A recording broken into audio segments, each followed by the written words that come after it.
And welcome everyone. And I know that we have a lot of people, but the nice thing about the pandemic is it taught us all how to videotape all of our presentations. So this one also will be available later online. So please feel free to, if you missed the beginning, and you people won't, but the people after you will, please feel free to go and do that. So strategies for ensuring success in small business actually was spawned from my master's thesis here at Stony Brook University. And I was a business advisor at the time that I wrote it. And I thought to myself, every entrepreneur has the intent and belief that their business is going to prove to be lasting and profitable. However, the facts relay a different ending to that optimistic beginning, if you will. The great majority of small business startups go kaput before they reach their 5th birthday. So there's a great deal of knowledge and resources available. So I wondered, why do so many fail to succeed? And how about we dig in and try to understand that a little bit better? So that's what this is all about. I would like the questions at the end, only because I want you to be involved in the thought process. I don't want any distractions from you thinking about where you're at and with your business and how you might be able to incorporate some of this. And sometimes when you hear other questions, it puts you on a different wavelength. And I really want you to think about some of the strategies that we're going to talk about and how to develop a good strategy for your own business. So first of all, what is strategy? We all know that strategy is all about survival. The actual word is derived from the military. The first part, stratos, means army, and the second part, ago, is the ancient Greek word for leading. In today's global and highly competitive marketplace, coupled with an explosion of consumer choice and access to instant information, it's intensified the need for small businesses to differentiate, create, and maintain excellence. The customer has so many good alternatives that you pay dearly for your mistakes. Your competitors get your business and you don't get it back very easily. Companies that don't understand this will not survive. If you're going to seek the most advantageous position, you must first study, understand, and maneuver around the battleground. And the battleground is in the minds of your customers and your prospects. A business strategy is correlated with a war against market forces and competition.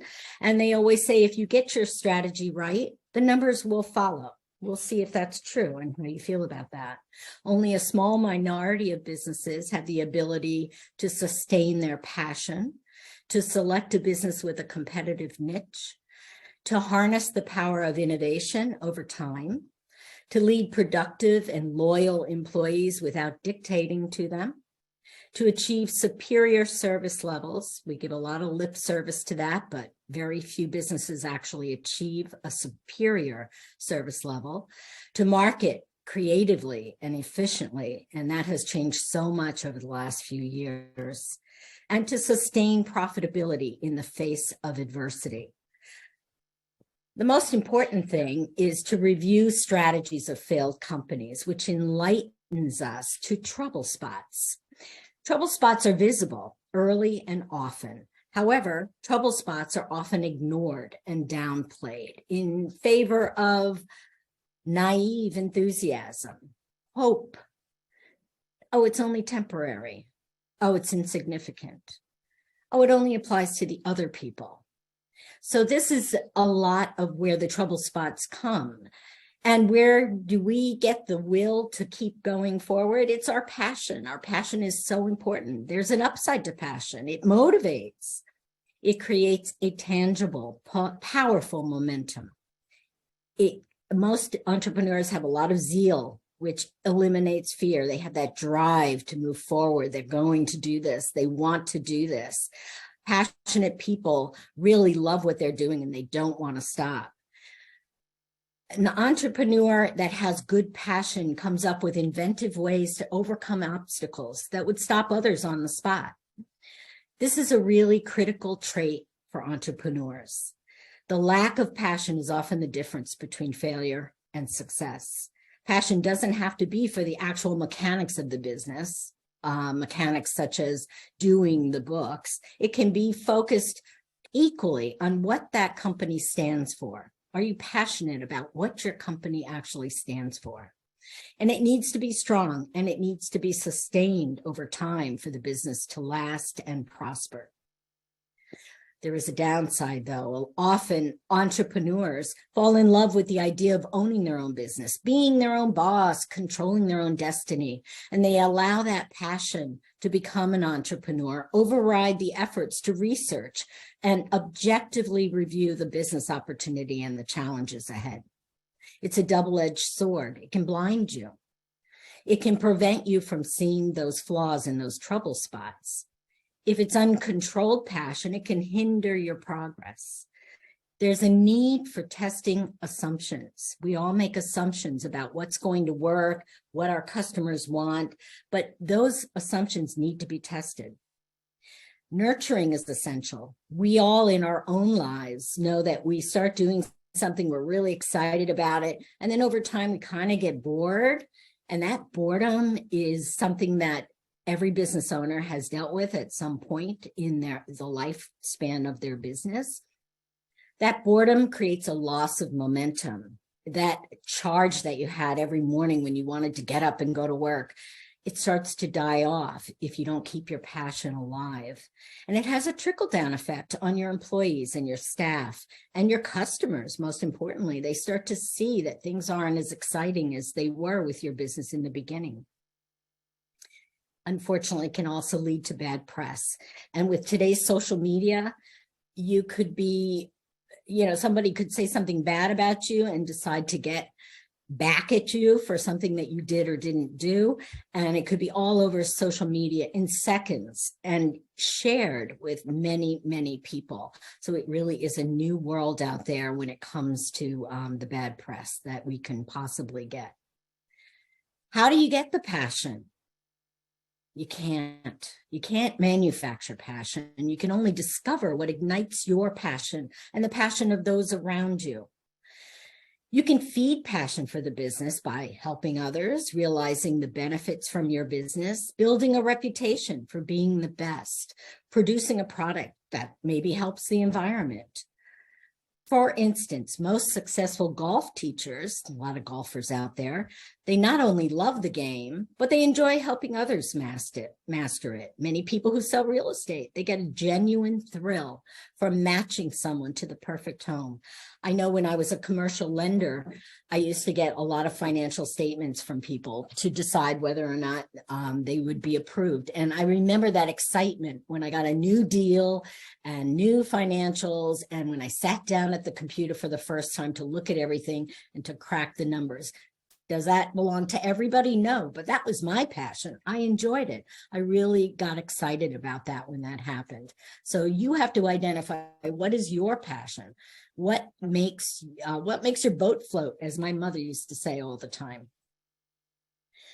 Over time, bottom line, the entrepreneurial boredom and disillusionment sets in if the business owner fails to commit time towards nurturing the elements that fed that initial drive and creativity, their passion. And this boredom is one of the commonest reasons small businesses close, especially after experiencing an initial burst of success.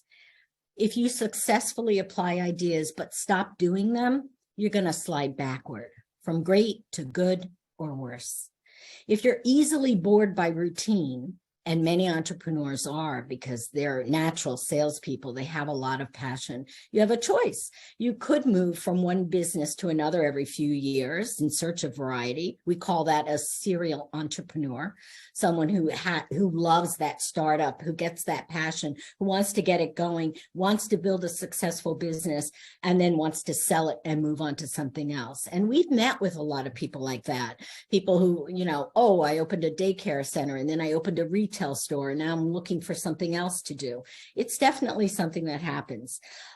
Or you can use this trait, this boredom, if you will, as a catalyst for innovation. You can relook at your business like you did when you started the business and try to find ways to do something different that might get people excited. Another thing that we look at when we're establishing a strategy is looking at maybe establishing a positive purpose. This is an often disregarded and underestimated strategy, which can lead to small business success and develop a positive purpose for the business. A meaningful business is the best way to build value in the long run, to believe in what you do. Does your business meaningfully enhance, support, embellish, or contribute to the greater community? Do you have a mission? Do you have a mission statement? Is it to embody spirit, enthusiasm, passion, and generosity to attract others to you and to your business? Do your employees buy into your mission? Do they know what it is? Have you put words to it? Some examples of purpose: green companies. Green companies are companies that look at sustainable ways for society to move forward. A sustainable society is one that satisfies its needs without diminishing the prospects of future generations. A lot of people, let's talk about climate change very briefly. Some people believe in it, some people don't. But the real purpose behind it is, what will my children and grandchildren, what kind of world will they live in? And I want to do what I can, if I can, to see if something I'm doing is creating an adverse impact on the future. Whether you believe it in or not, that is what it's all about. Even somebody like an accountant, a CPA firm, they can reduce the amount of paper needed to prepare tax returns, and that's making a meaningful contribution going forward. I remember one of my clients, I went to his business here on Long Island, and you walked in and every single desk was empty. There were no papers anywhere, and I thought that was unbelievable for an accounting firm. And he said, everything is on the computer. We don't have file cabinets. We have files that we protect online, in the cloud. And I thought that was very interesting. He had made a commitment for that firm to be a green company.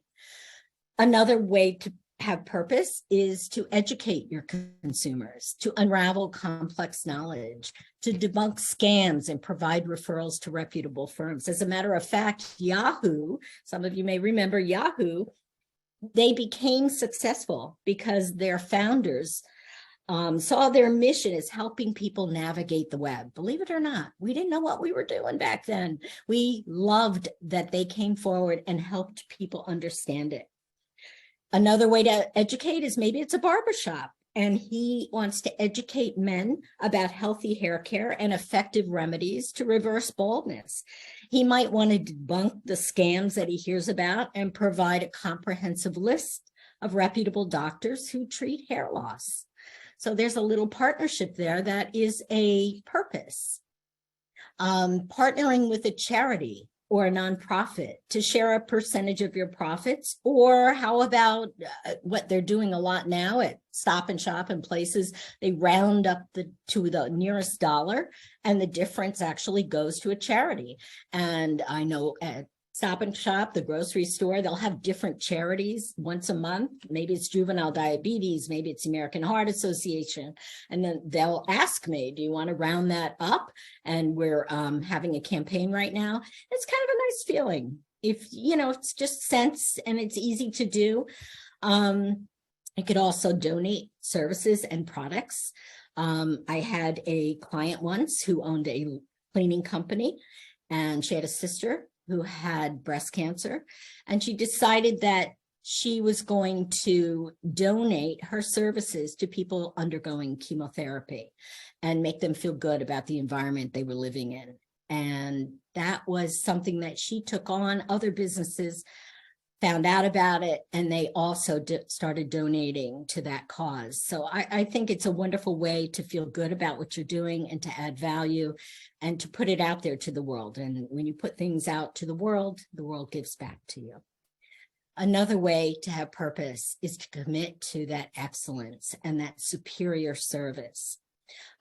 Creating a business that's helpful and unselfish is a wonderful way to go. Here's one. Bombas. I knew nothing about Bombas until a few years ago when my children actually said that they make the best socks. And I said, really? And they said, not only do they make the best socks, but for every pair you purchase, they donate a pair.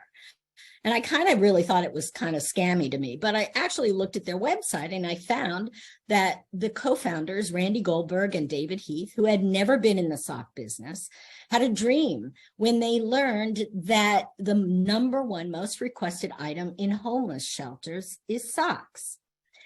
The number two is underwear. The number three is t-shirts. Why? Because most shelters don't allow donations of used socks. Who would want to get a used sock, right? After it's got holes in it and everything. And underwear as well. So they saw an opportunity and a purpose for the business and have been hugely successful. And they also have on their website this little box over here that says 100% happiness guarantee. And I copied it and put it here because I just thought it just made me feel good just reading it.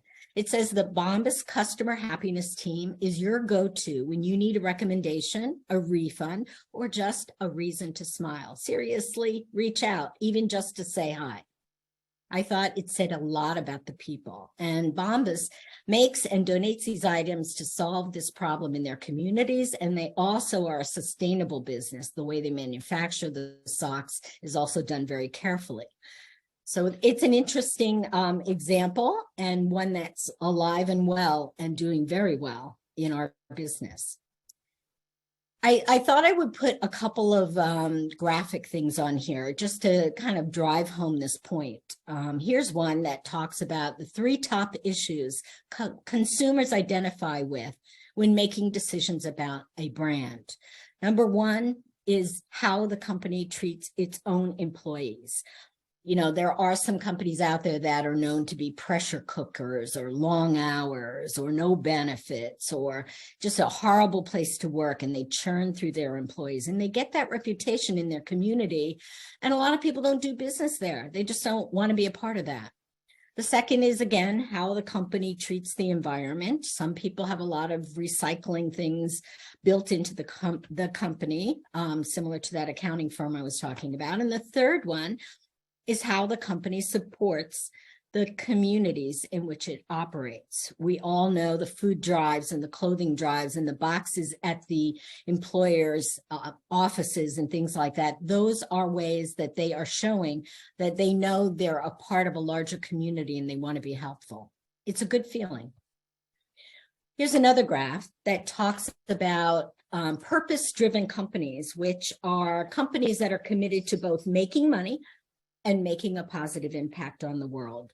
For instance, they have strong environmental practices, they're a good employer, they support critical issues, they give back to the community. And you can see here from this survey that people would be more loyal to a purpose-driven company. They feel a stronger emotional connection to those companies. They would be likely to defend a purpose-driven company if people spoke badly of it. They would be proud to be associated with it. They'll wear the company logo. They would be more willing to forgive a purpose-driven company if that company makes a misstep. They know that those companies care about them and their families more than just a regular company that's doing business. There are some examples out there. One of the top ones, Target, in 2015, they made a 5-year commitment to provide $1 billion in cash and products for U.S. education.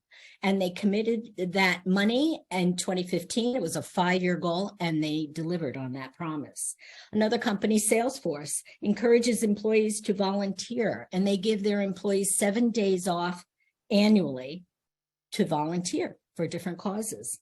Microsoft, we know with Bill Gates, he has a whole foundation that came out of his company and his profitability, but they also encourage year-round employee philanthropy, and they have an annual push in October. And I can say we're at Stony Brook University, and we have that as well.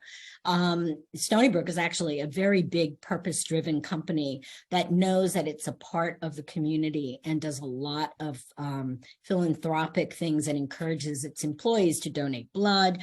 Just recently, they're giving 4 hours off for employees to donate blood because there is such a need out there. So I would say that it's out there. There are a lot of people that are purpose-driven companies. So achieving excellence, let's look at some famous things that have been said by people. Perform your work on the highest level, and don't be afraid to ask to be paid what you're worth. Create goods or services that you're proud of and can stand behind. Think of your business as your canvas. Become a master by constantly striving for excellence and not accepting less. When you establish yourself as a true artist, people will flock to you. They'll beat down your door to know you. They want to be your friend. They want to do business with you. And plus, makes you feel great. So let's look at some tips for creating great customer service. Understand what your customers consider to be good customer service. Take the time to find out what their expectations are. Follow up on both positive and negative feedback you receive.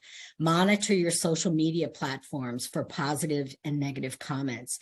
Maybe it's because I'm a business advisor, but I always do a lot of checking on social media and the websites and Google My Business for comments about the company. And I always love to see a business owner who appreciates the positive comments by saying, thanks, Willa, that makes us feel really good. Thank you for the positive feedback.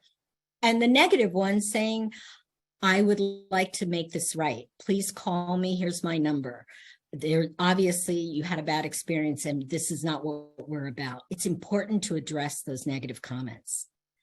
Ensure that you consider customer service in all aspects of your business. Number one, hours of operation. There's nothing more frustrating than being a working employee who goes to a business and sees that it's open from 11 to 4. And so all of my shopping at that business has to happen on a Saturday. Packaging.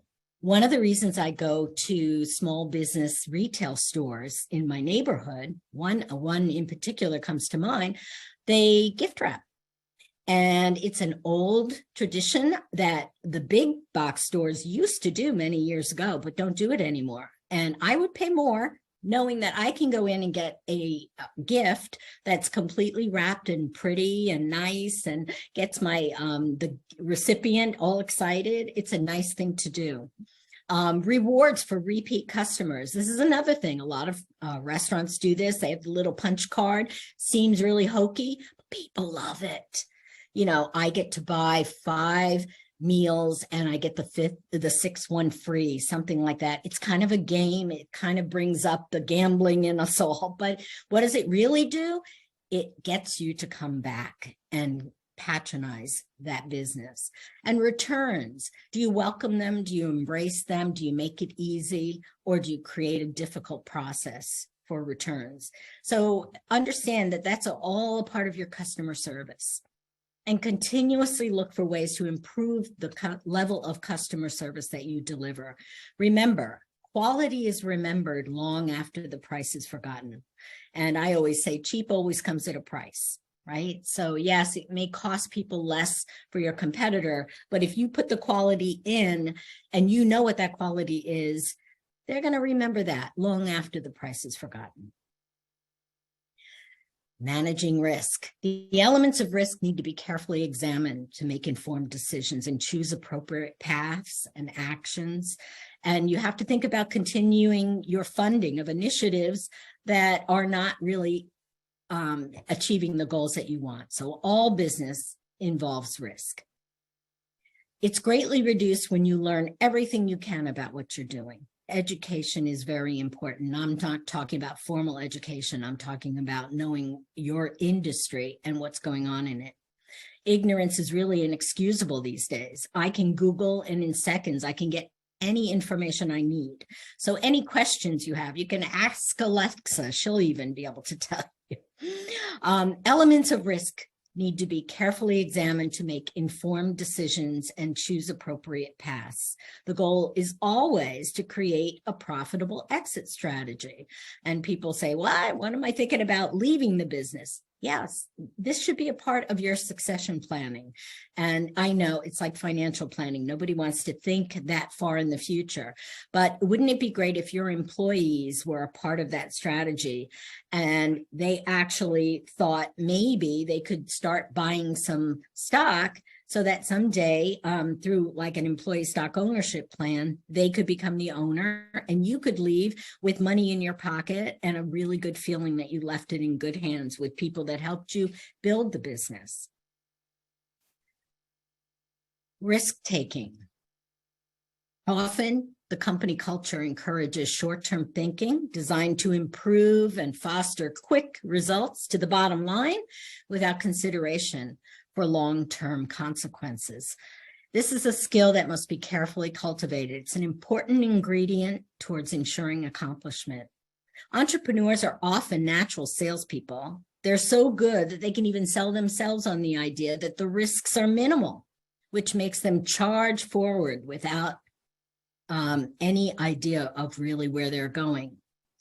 There is a balance of the risk and reward. There is a danger of short-term thinking with no consideration to the long-term consequences. Sometimes a business can have a run of good luck. I've met with many of these business owners. They think everything's great. They think they're invulnerable. And that can lead to faulty strategic planning, which leaves the research and measurements for success on the back burner. I was around, and many of you too, during the 2007 downturn in the mortgage banking industry. And that whole debacle, if you will, highlights the effects of a short-term strategy measured against long-term risk and consequences. It serves to remind us of what can happen during the boom times and what happens during the fallout. The entire financial services sector was upended by the twin evils of caustic subprime loans and the ensuing credit crunch. Traditional mortgage underwriting, which had usually followed very strict guidelines to verify and quantify the applicant's ability to pay, was foregone. And since real estate was going up and that the perception was that reported income on your tax return was very understated, lenders developed a new strategy that didn't require full income disclosure and minimum to no down payments, along with financing terms that featured very attractive low initial payments. Well, the strategy backfired when interest rates rose substantially on adjustable rate mortgages. The housing market took a dive as homeowners were forced to abandon their now unaffordable home, and the economy suffered job losses and slumping growth. The entire industry had been built upon the hope that there would never be a rainy day. Today, there is a reformed strategy in place that more carefully considers the fundamentals of risk management. So that's a really great example of that short-term thinking. One of my favorite books out there, I recommend it to everyone, is called Good to Great by Jim Collins, who is a renowned consultant and business school professor. And he wrote this book. He wanted to study why some businesses are good and some businesses actually are great. And so he looked at 11 companies that went from tracking the market to exceeding it by at least 3 times. And he started to see some patterns. He saw that the great ones had rare leadership. They had disciplined thinking and they had a dogged pursuit of a core mission.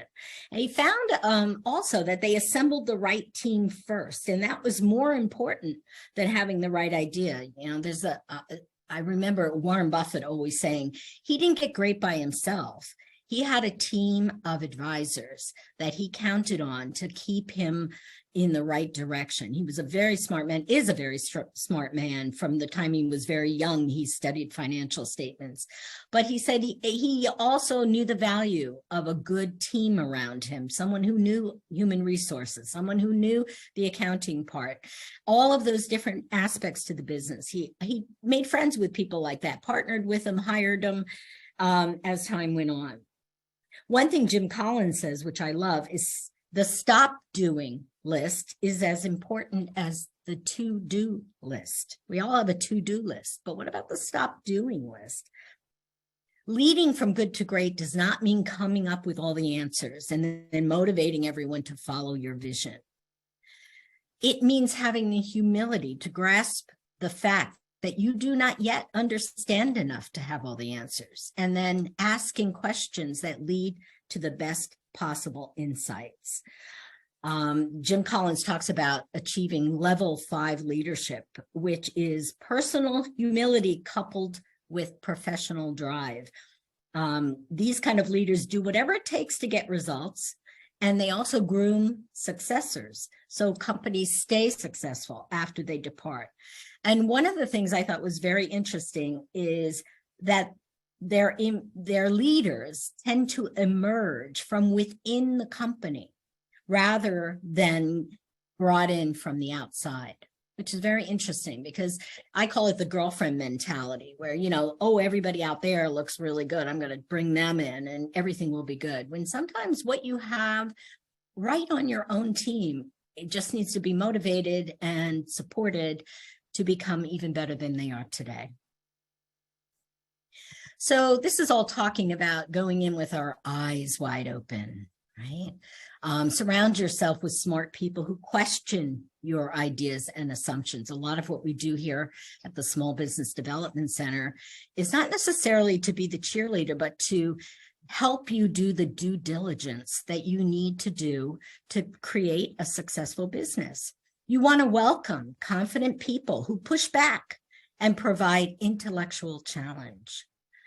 You want to look for ways to expose choices and opportunities for improvement and eventually foster the right decisions. You want to create a culture wherein people have a tremendous opportunity to be heard and ultimately for the truth to be heard. So how do we do this? How do we design a low-risk strategy? There's actually 3 dimensions to it. The first is called demand risk. The first choice is actually to develop what the possibility is that customers will not buy the product or service that you're offering. You want to look at both what the customers want and what they don't want.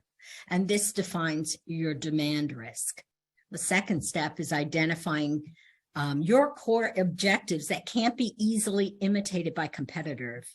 In other words, what is your competitive advantage?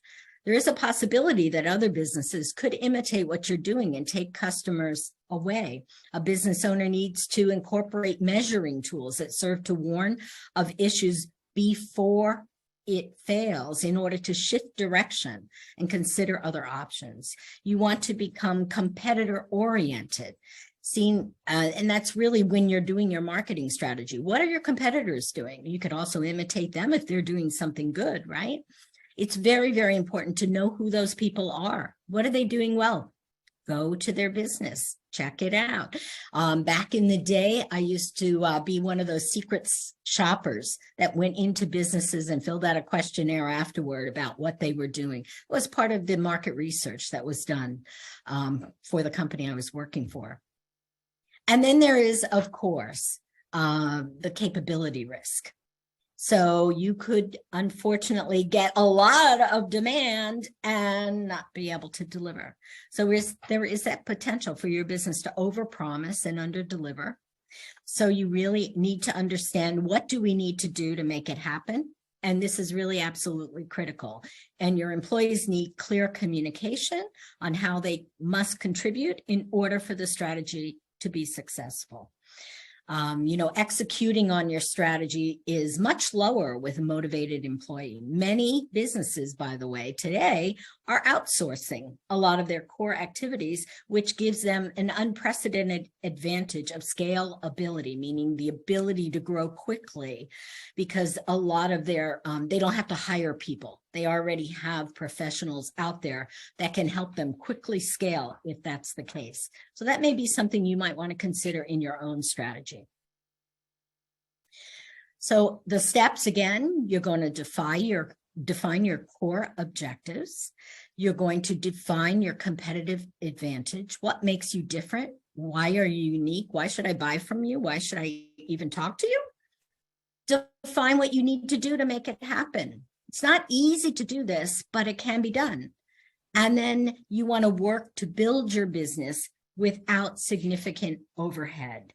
a lot of people think, oh, well, I have to go get some money because I'm going to need to get a bigger space and I need more equipment.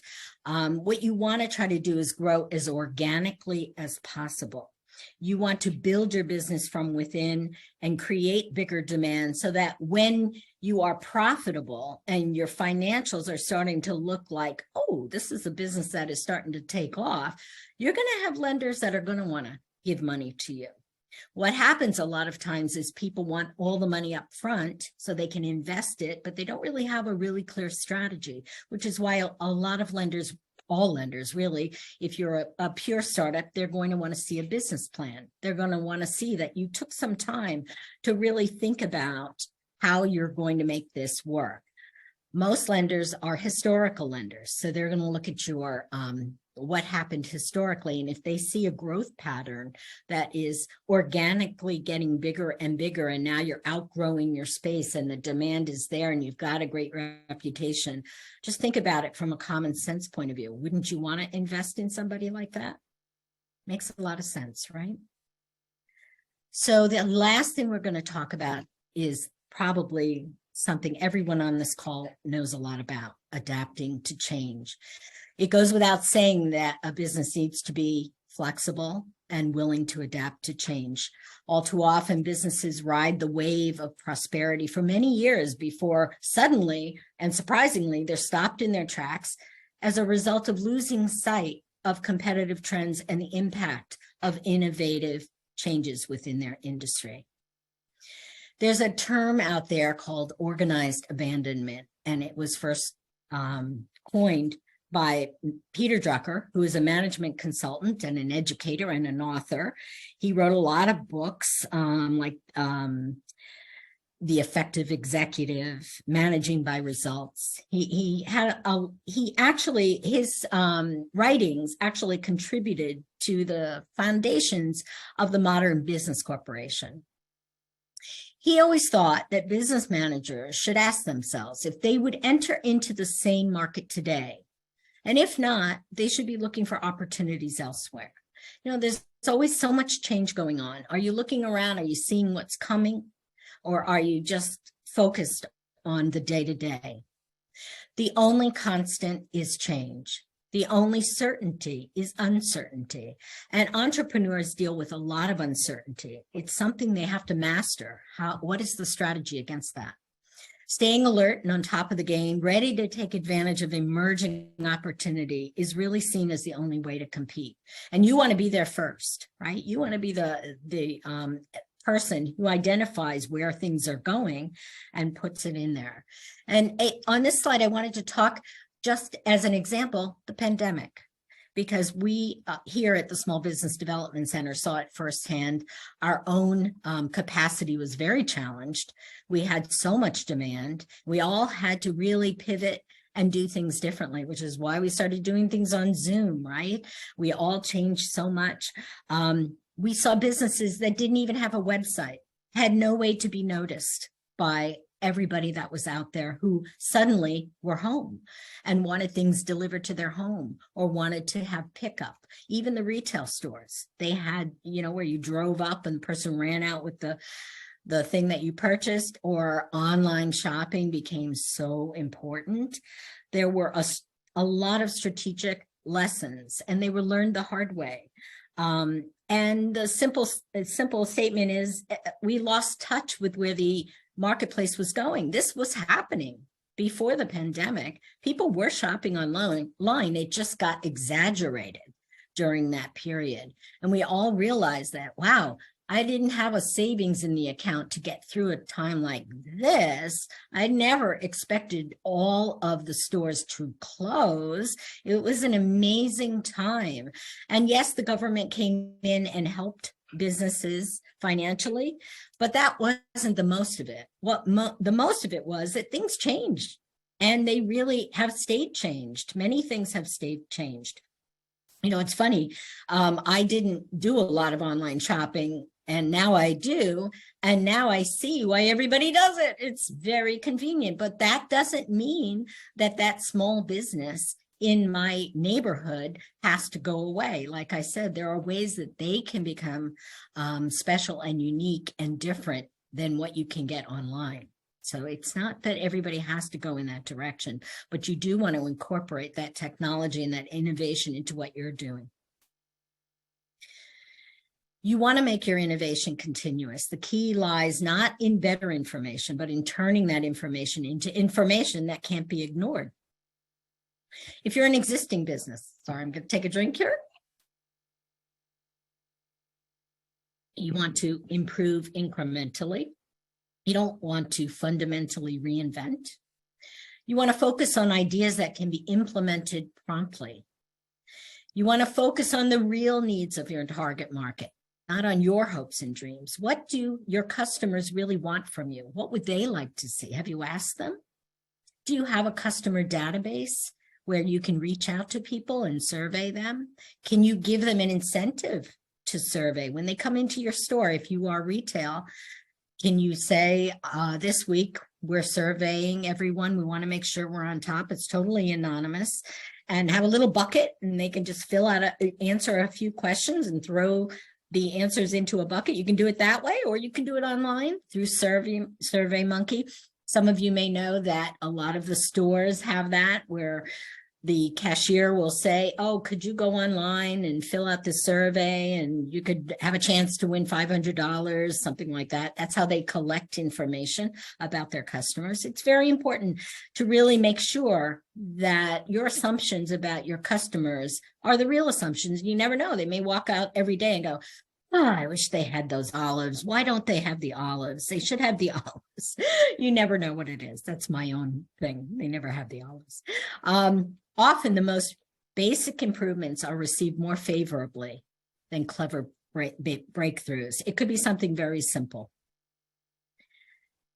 Sourcing ideas for innovation, as I was saying, customer surveys, then you want to rank those ideas. You want to adjust the rankings based on how much it's going to cost you to implement those rankings, those new ideas, and consider the timing. When's the best time to come out with something new? Tom Peters. Who was Tom Peters? Some of you may know him. He was an American writer on business management practices. He wrote the very famous book, In Search of Excellence. And he swore that managers, business owners, must be prepared for environmental and technological changes. And boy, was he ever right, right? He says, notably, the winners stun us not by their cleverness, but by the fact that every tiny aspect of the business is just a touch better than the norm. Excellent companies spring from the intelligent management of people and from obtaining their collaboration in the work of continuous improvement. You know, it's kind of a bottoms-up mentality, right? Ask the people that are on the front lines for their feedback. Instead of just managing from above, have meetings that you genuinely want to hear what kind of things that they are seeing and hearing and doing that is in line with the mission of the business. So let's talk about the business plan. It's something that we do a lot here, but a business plan is kind of a document that outlines every aspect of your business, the operations, the marketing strategy, the people that work there, how much money you need, how are you going to use the money. It's a really involved plan, but it's important. When you get through the plan, you're a different person than when you started.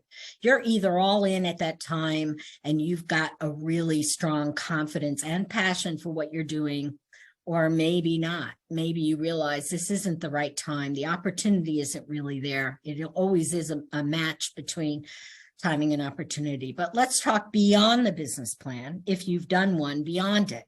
Strategic planning is an ongoing thought process. Effective strategies are altered, adapted, measured, and tweaked over time. Plans get better through experience, gained insight, and with an objective mind that listens carefully and faces the brutal realities of the marketplace. And now is no better time to think about that, because things have changed and we all have seen those those pain points in our business. Have we done anything about it? Are we ready for the next pandemic or whatever could happen out there that may change the way that we do business? Are we looking around? Are we asking people? It's really important to go beyond just a business plan. We always say it's a living plan. It moves with you. It doesn't get done once you put it in a drawer and forget about it. It should be a strategic plan that can go forward with you and the growth of your business. So in summary, what have we talked about? Successful companies understand some basic things. There is a role of passion. There is a positive purpose that could be incorporated into a business that would improve the brand and attract customers. There's a need to manage risk. Risk is always going to be there. So you need to understand what the risk is of what you're doing. And do you have the mitigating factors against that risk? And the importance of adapting to change, which is something that we deal with sometimes more than others. But right now we have come through. We're on the other side. Business is starting to get better. Consumers are still buying and buying more than ever, I hear. That's the latest report. But how do we get a piece of that pie? How does our business really become successful going forward? So I hope that you have gained some new insights. This is our information about the Small Business Development Center. If you'd like to talk about your strategic planning process or like to be challenged or like to talk about what your next steps are, we invite you to come in. It's a free service provided by New York State and the Small Business Administration. That's the number to make an appointment with one of our advisors. That's our email address if you'd rather do it that way. We are doing everything on Zoom, which is extremely convenient, and phone, which is extremely convenient. So you don't have to drive all the way to Stony Brook anymore. It's a wonderful thing. And we hope that if you're not a part of our small business community, we invite you to come in and be a part of it. And we'll share whatever insights we have. We also have researchers up in Albany that do specific industry research and tips and techniques. They're just amazing. And they provide you with so much content that can really invigorate your thinking and help you grow. And as they say with business, you know, if you're not growing, you're dying. So you want to always be looking for new opportunities, new customers, new ways to deliver, and you want that excellent customer service. So thank you. I guess we are at the end of our presentation, so I'm going to turn it back to Ronnie and Leslie and see if there's anything in the chat that we want to talk about. I think we do have some questions. Thank you, Willa. That was packed with information. Whoa. I mean, it's kind of like we have to go back over it and, you know, listen to it again to get everything that you talked about. But it was very good. Excellent presentation. Let's see. Great. We did have some questions. Les, do you want to go ahead and read the questions, since that's usually what you do? I only see one here from Anila. She says she's an esthetician and would like to make an appointment with us. That's fine to start a new business. Right. Anila, we're going to get you out the link to fill out paperwork and also a survey. And that way we'll have I have your phone number. I can actually give you a call before lunch and book you an appointment. No problem. Well, I did have a question. I was curious. I mean, when you mentioned Willa, not that you know I'm putting you on the spot here, maybe somebody else knows why, but you were talking about Yahoo. And I'm wondering what happened to Yahoo. That's, you know, when you think about it, a lot of, Yeah.